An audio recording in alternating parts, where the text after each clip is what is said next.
Okay, so now in the translation process, we have looked at these are the 5 points that I will be looking into and trying to explain them to you. The first one, of course, is paratextuality.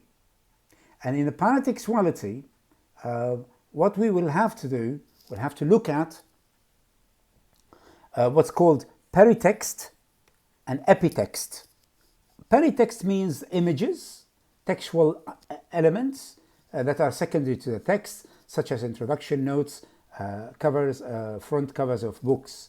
And in our case, we have the caption, okay, of the house, New Heights. This is the caption. It says New Heights, protest on the home of Mr. Sunak left yesterday, and a picture of Sunak, as we have said to you, these are called peritext, which are very helpful. Of course, these are extremely helpful. After peritext, there is what's called epitext, and I am not relying on that because there are no interviews, no reviews or marginal notes that you can look at. I suppose we can consider that the marginal note, just that one in the picture, and these two, these can be considered to be epitext. Okay, this one and this one. Now, let's move on. I mean, of course, you need to translate them if you are to be translating. We move on to number 2. In number 2, as I mentioned earlier, okay, we have the Beaugrande and Dressler's cohesion or coherence. And here I'm going to talk about object concept and action concepts.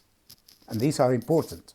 To help you in understanding the text itself, you need to break down the actual text in terms of coherence, and what is meant by coherence, and I made a mistake here in typing the word coherence, it's not coherence, it's coherence, is that here we have what you can say two concepts, object concept and action concepts.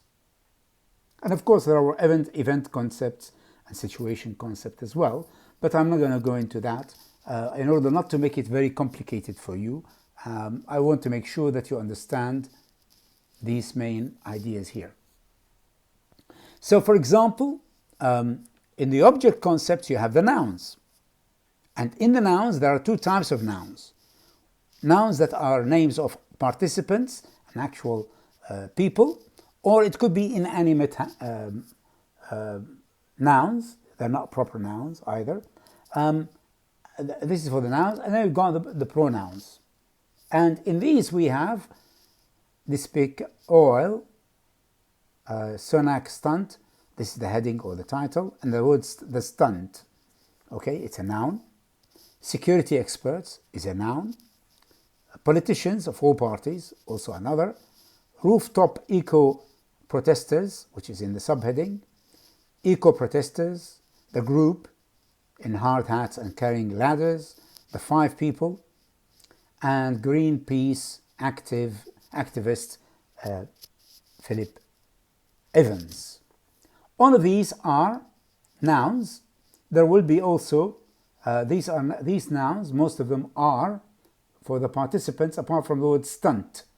But there are more nouns which I will come to later on. There's the word they in the pronouns as well. We need to know what it refers to. Okay, does it refer to the experts? Does it refer to the politicians? Does it refer to the protesters? Or does it even refer to the family of Sunak, which is the family and him, his wife, and the 2 daughters? So that is really important. There's also action verbs. And these action verbs that are main verbs that stood, ended, condemned, left, climbed, unfurled, made sure, said, knocked, and revealed. And then there are verbs that have got ing acting as a gerund or present participle, like carrying, holding. Past participle, like questioned, were arrested, were not stopped, aged. And then to verb, which is infinitive, such as to drill or to announce. These are verbs that you need to know what they refer back to. And I'll come back to that in a minute to show you the link between these action, because you need to have a link between the action verbs, action concepts, not action verbs, action concepts, and object concept. You need to have a link between them to know who stood and what ended, and who's condemning and who's left and who's climbed and who's. You need to know which is referring to, who's carrying, who was being stopped, who's being arrested, and so on. So these are the verbs really that are been mentioned earlier, which I thought will be useful to have a look at. And these verbs really, which is ended, have condemned, climbed on the roof, were not stopped, arrived at, unfurled a huge oil black banner, stood on a lawn, holding a sign, were not arrested, said, made sure, knocked to announce, and also this statement here with the verb is, and then questioned, arrived after 8 a.m., confirmed, has just left the UK for, revealed plans, aged, and was out. These are the verbs, and you need to link them to what their nouns will be. Of course, these can help you understand the source text. Understanding the source text is essential. We need to know who's holding the sign, who's standing on loan, who's unfurling, who's questioning, who's arriving, who's confirming, who's leaving, who's planning, who's revealing, and so on. And we know, and then once we know who is doing what, then our translation will be more accurate. And that is really one way of analyzing a text, a source text, so that you will not make a mistake in linking the verbs, especially you need to know which ones are main verbs as well of the sentence. Now here is the link now between the two. And this link between the two will be really useful in that it will show you how you will understand then what is to be linked with what. Okay, for example, the word ended, the stunt ended.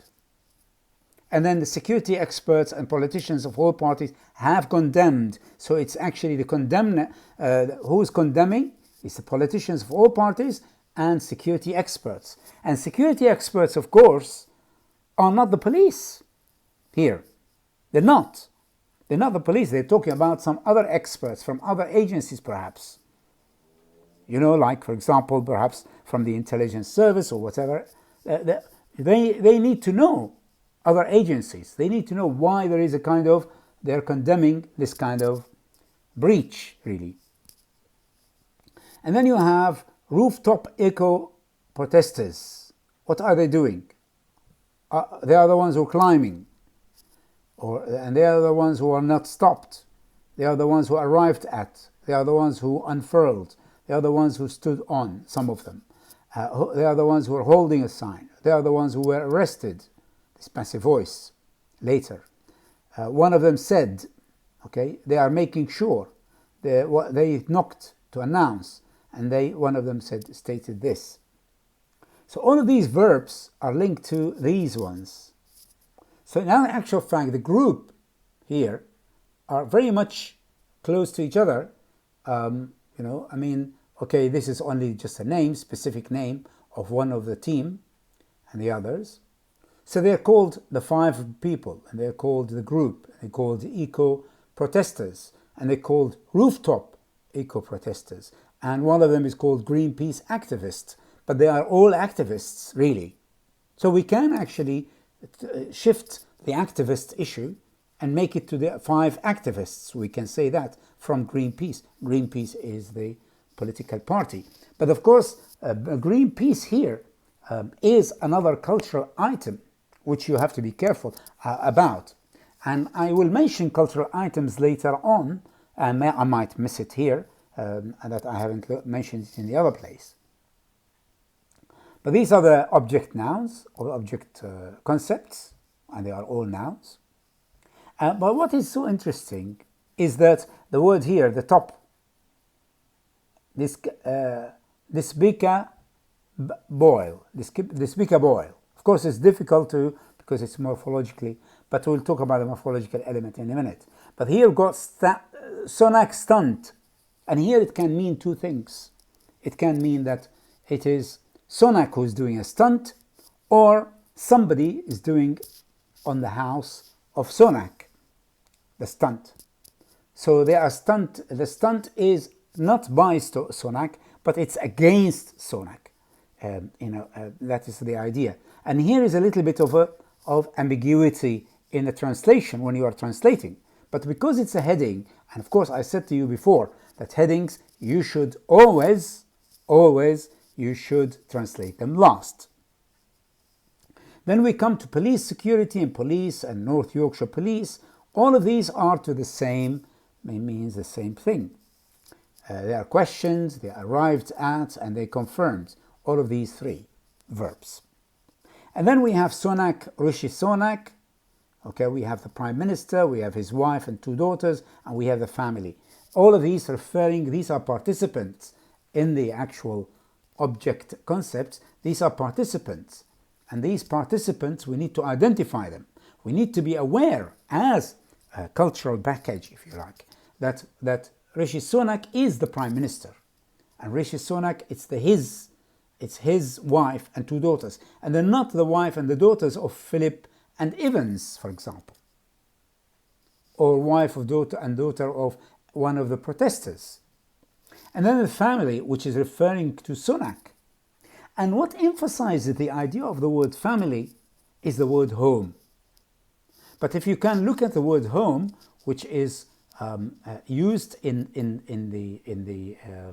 the text itself, Sunak's home, home, it's a home, not a house, which means that this is the place where his family actually live and makes it as their home, because the word home has got some emotional attachments to the word home, unlike the word house. House is just bricks and ceilings and walls and windows and doors and furniture. But when you say home, then that is really, you mean that it has got more of an emotional element to it than that. If you can see in the actual text, it says here, Rishi Sunak's home, the roof of Rishi Sunak's home. So it's actually the home and not the house. You might have other, I don't know whether he does or not, but what is important, if he has got other houses or not, flats or not, but what is important is the word home, which means that it is more emotionally attached to his family. So the word family he is attached is referring to the wife and 2 daughters and the Prime Minister himself. I'm going to stop here. I will come to the third element third part of this section of this session.